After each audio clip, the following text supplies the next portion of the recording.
মধ্যপ্রাচ্যে Iran Israel উত্তেজনা এখন তুঙ্গে। একের পর এক হামলা ও পাল্টা হামলায় অঞ্চল জুড়ে যুদ্ধ অবস্থা বিরাজ করছে। এই প্রেক্ষাপটে ইরানের বিরুদ্ধে আরও এক বিস্ফোরক অভিযোগ এনেছে ইসরায়েল। এবার তারা বলছে ইরান নাকি যুক্তরাষ্ট্রের প্রেসিডেন্ট ডোনাল্ড ট্রাম্প এবং ইসরায়েলের বর্তমান প্রধানমন্ত্রী বেনিয়ামিন নেতানিয়াহুকে গুপ্ত হত্যার চেষ্টা করেছে। আজ ২১শে জুন জাতিসংঘ নিরাপত্তা পরিষদের এক বিশেষ অধিবেশনে এই অভিযোগ তোলেন ইসরায়েলের জাতিসংঘে নিযুক্ত স্থায়ী প্রতিনিধি। জর্ডান ভিত্তিক সংবাদ মাধ্যম রয়া নিউজ তাদের এক প্রতিবেদনে এই তথ্যই নিশ্চিত করেছে। বিশেষ অধিবেশনে ইসরায়েলি দূত বলেন, ইরানের সর্বোচ্চ নেতা আয়াতুল্লাহ আলী খামেনি বহুবার প্রকাশ্যে ইসরায়েল ধ্বংসের আহ্বান জানিয়েছেন, যা কেবল রাজনৈতিক ভাষ্য নয়, বরং সে অনুযায়ী বাস্তব পরিকল্পনা বাস্তবায়নের চেষ্টাও চালানো হয়েছে। ট্রাম্প ও নেতানিয়াহুকে হত্যার প্রচেষ্টাই সেই প্রমাণ।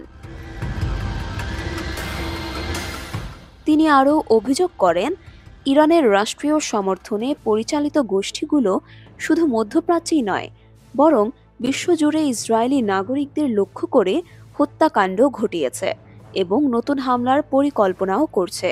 তার ভাষায়, ইরান এখন বিশ্বব্যাপী সন্ত্রাসবাদের প্রধান অর্থদাতা ও সংগঠক। জাতিসংঘের প্রতি আহ্বান জানিয়ে তিনি বলেন, আর কতদিন এই ইরানি প্রহসন সহ্য করা হবে? এখনই সময় কঠোর ব্যবস্থা নেওয়ার। ইসরায়েলি প্রতিনিধি এই অভিযোগের পেছনে কোনো নির্দিষ্ট তথ্য প্রমাণ পেশ না করলেও বিশ্লেষকরা বলছেন, এটি মধ্যপ্রাচ্যে ক্রমবর্ধমান উত্তেজনার একটি কূটনৈতিক পরিণতি। অনেকেই মনে করছেন, এই বক্তব্যের মাধ্যমে ইসরায়েল একটি নতুন আন্তর্জাতিক ন্যারেটিভ গড়ে তুলতে চাইছে, যার মাধ্যমে তারা ইরানের বিরুদ্ধে সামরিক ও কূটনৈতিক চাপ আরও বাড়াতে চায়।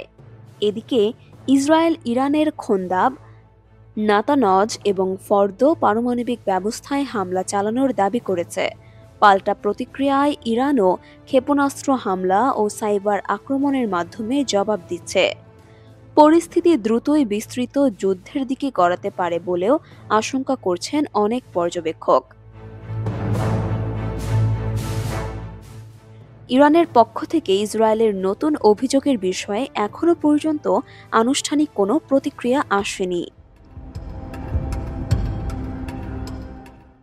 তো ভিউয়ার্স, আপডেটেড সকল নিউজ পেতে আমাদের সঙ্গে থাকুন এবং চ্যানেলটি সাবস্ক্রাইব করুন।